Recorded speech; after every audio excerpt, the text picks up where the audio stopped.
Hi, and welcome to HatchNOW. I'm Charlie Bullis.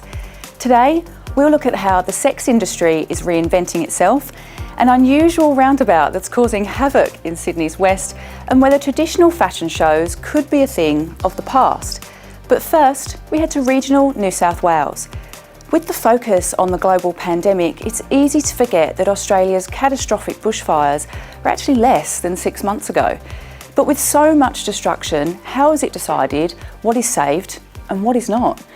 Annika Baker has been speaking with the RFS. Annika, this seems like an impossible decision. Where do they even start? Yeah, look, Charlie, this is a really tough decision, and there's certainly a lot of things that the firefighters need to take into account. First and foremost, actually being their own safety, because if the firefighters themselves aren't safe, then it means that they aren't in a position to help anybody else or to help further contain the blaze. After that, human life is their top priority, and then it comes things like houses, property, landmarks, and basically anything that they can save so that once the fire has gone through an area, they can restore normality as quickly as possible. Now, an interesting thing that I learned was that in rural areas and rural communities, farmers actually ask the firefighters to leave their houses and focus on their machinery sheds. Because after the fires, if their machinery is safe, then they can get back to work and their livelihood isn't destroyed. So that was something interesting I learned, Charlie.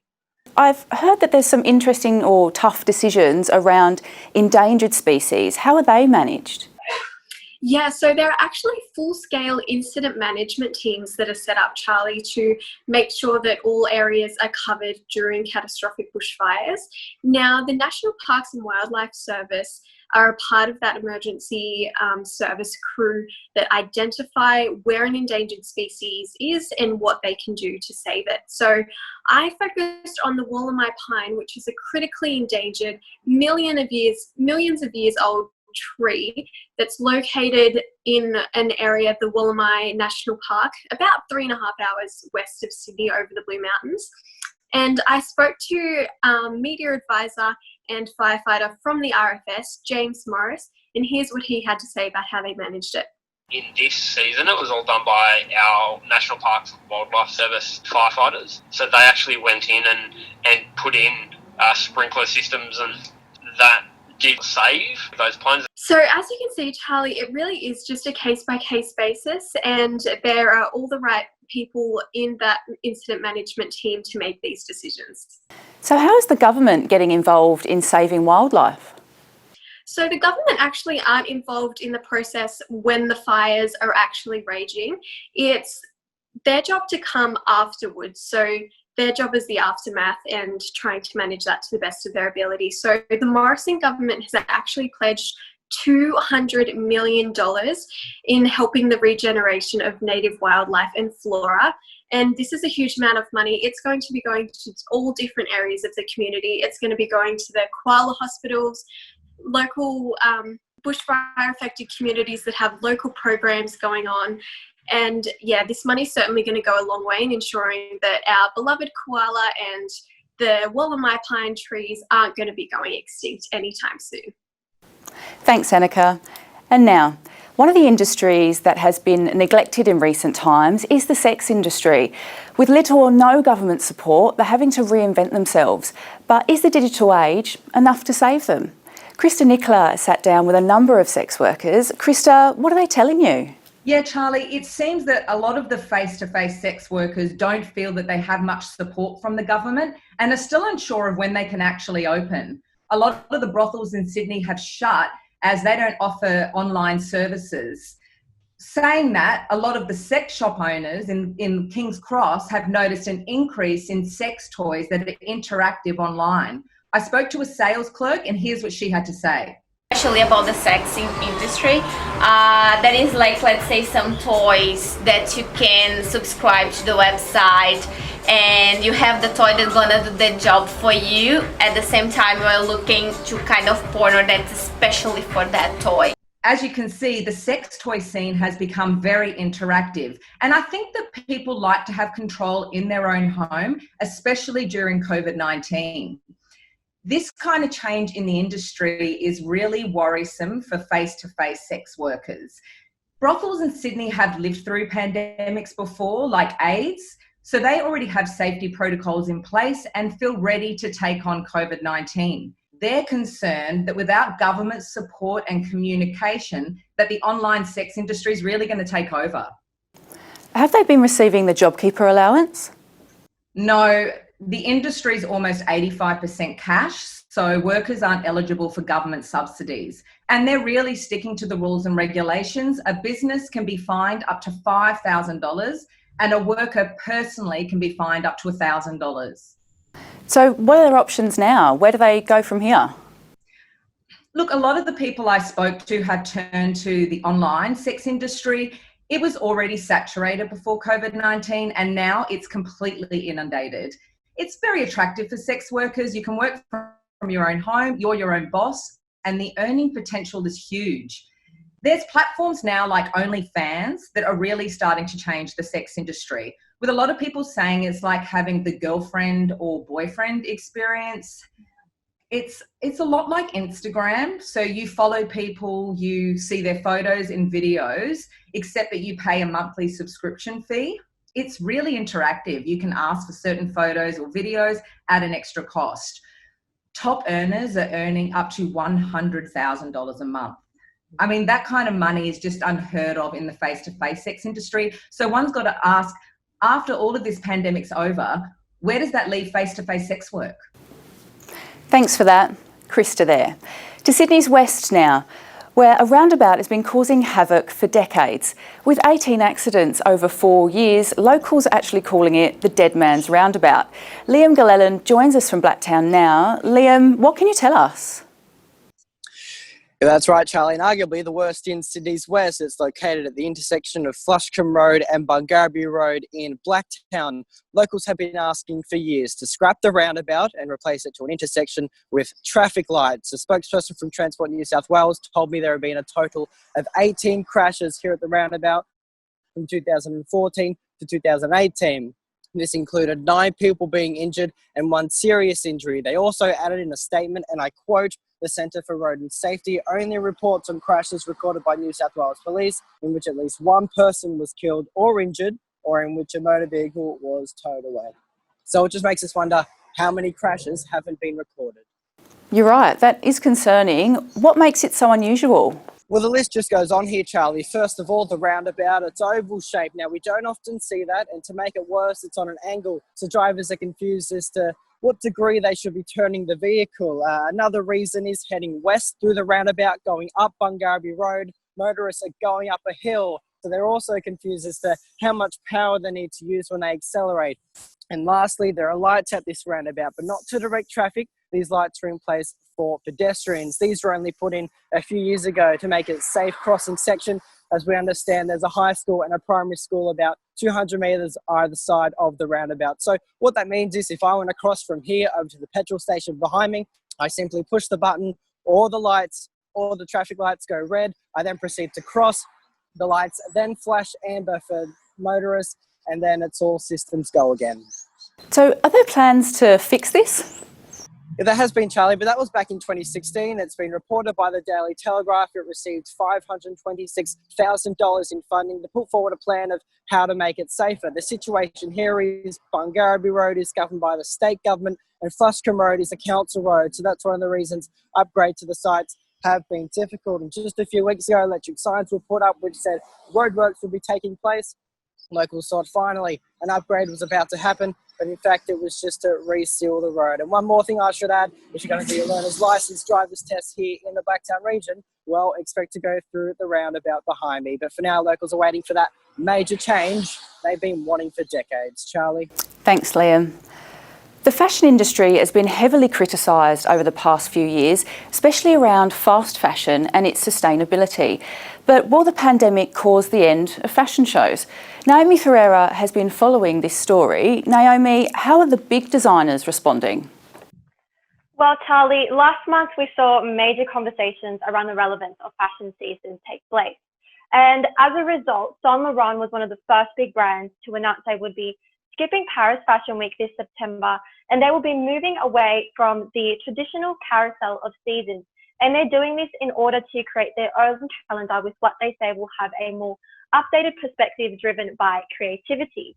More notably, the creative director for Gucci, Alessandro Michel, he actually took to Instagram and he posted a series of diary entries from isolation, where he has also stated that he too will be abandoning the worn-out ritual of seasonalities and shows. It's interesting because sustainability was one of the reasons for this decision. Gucci will now be holding 2 genderless shows a year, which is a drastic drop from 8 because Gucci is a $16 billion brand. I spoke to former market editor for Vogue Living, Anna Del Prat, and this is what she had to say about the importance of these higher end brands taking this shift. Those big brands have a responsibility to look at their own practices and set the tone for everybody else.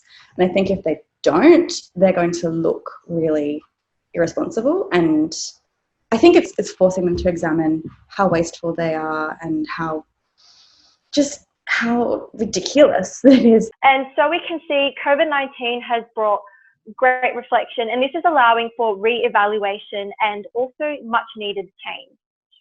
So what does that mean for both fashion seasons and shows? Are they still relevant? Perhaps not. I think what's interesting, Charlie, is that many of these high-end brands and retailers, such as David Jones and Dries Van Noten, they've actually released a letter saying that the seasonal calendar as it stands needs to change. And this calendar was created in 1945, so it is 75 years old, and it is a little outdated for the world that we live in today. And this is also because designers such as Gucci, Saint Laurent, and Marc Jacobs, they're becoming interested in slow fashion. And what this means is that the seasons themselves, which promote fast fashion and promote overconsumption, it means they're irrelevant. So while these seasons may be irrelevant, the shows themselves still are. And this is because Anna says that they create a sense of escapism or create a sense of fantasy. And this attracts the everyday person because it takes them away from the mundane experience. And the result of this is that they make smaller purchases, such as a lipstick or a perfume, into these brands because they want to buy into that sense of luxury and fantasy. So it's great for marketing, Charlie. So in regards to the future of fashion shows, are we still going to be seeing them in a few years?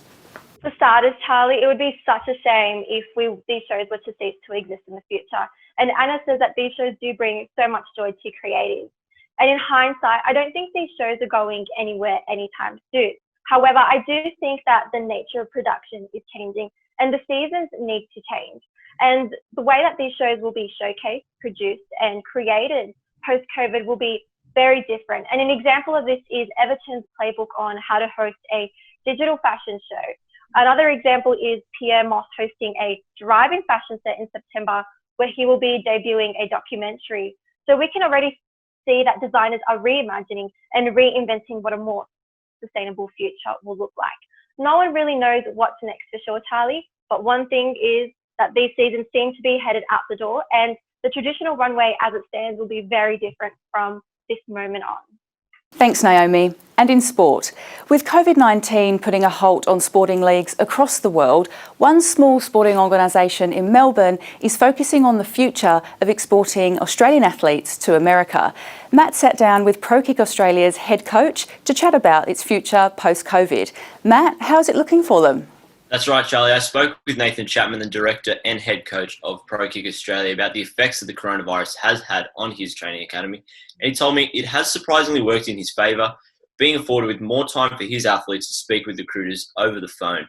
But obviously, with border restrictions the way that they are, now there is just an uncertainty of when these athletes will get to head over to start school in America.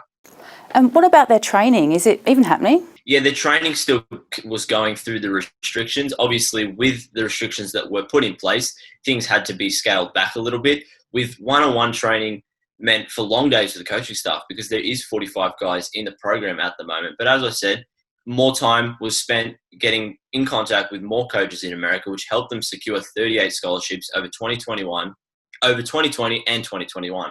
And how easy are these scholarships to get? They're not easy, Charlie. Obviously, it's gotten a little easier through the time Pro Kick has been around, but they just send out fillers at the start. But now, because they've earned quite the reputation, coaches are coming to Pro Kick and looking for the next punter for their team for the next 4 years. And there's currently 5 Australian punters in the NFL. Are they expecting this number to grow? Nathan certainly hopes it does, Charlie. He told me that in 5 years, he hopes to see 12 to 13 Australian punters in the NFL. And with 32 teams in the league, that would mean nearly half the league would be filled with Australians, which would be an amazing feat, because really, when there is a lot of Australians over there and they do quite well in the American game, and aside from when Valentine Holmes and Jared Hayne have head over, it doesn't really get much coverage here. Charlie? Thanks, Matt. And finally, tattoo studios have been heavily affected by the restrictions and are likely one of the last industries to go back to work. Mia Alcordo has been speaking with tattoo artists in Sydney. Mia, how are they surviving shutdown? Yeah, hi Charlie. Yeah, I've been speaking with the tattoo studio owner of Art and Skin, Flick, and she was telling me that a lot of the artists that works with her and that she knows have been selling their merchandise online and have been creating commission artworks for clients that they've already had in the past, just to help them financially keep afloat. And I also spoke with Peter Tiliokis, who works at Max's Tattoo Village. And side note, he gave me my first post-lockdown tattoo.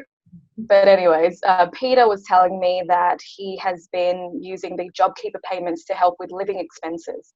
And here's what he had to say about that. Well, I kept myself busy basically doing the painting and drawing things around the house, and I had got onto JobKeeper to keep some sort of income coming in. One thing to note as well, Charlie, is that a lot of Aussie tattoo artists here feel very fortunate for these JobKeeper payments, because international artists, a lot of them have struggled a lot because and have had to seek out essential service jobs, which has been quite a struggle for them.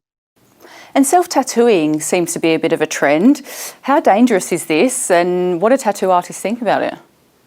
Yeah, look, a lot of the artists that I spoke to have strongly advised against it, and, which makes sense. There are a lot of health risks that come with it, and anyone just doing a home tattoo job would probably lack the knowledge of infection control practices and also bacteria harboring on home furniture. It's just unsafe to do tattoos at home in comparison to a sterile, clean tattoo studio where you've got professionals that are fully equipped and know their stuff.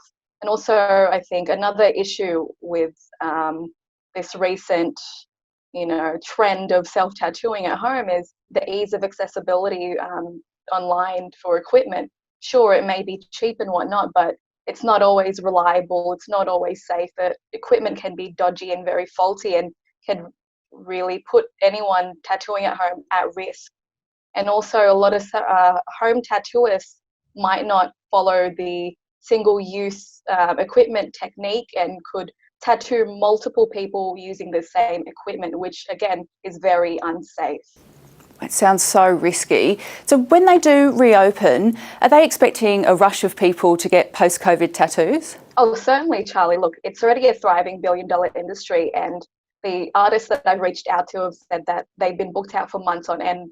They've had old clients coming back. They've got new clients coming in, which is great news for them, because considering that the tattoo industry has been the last in the beauty sector to open their doors up again, Charlie. Thanks, Mia. It's good to hear there's some people getting some post-COVID ink. And that's all we have for this episode of HatchNOW. I'd like to thank all of our reporters and thank you for watching. We'll see you next time. Bye for now.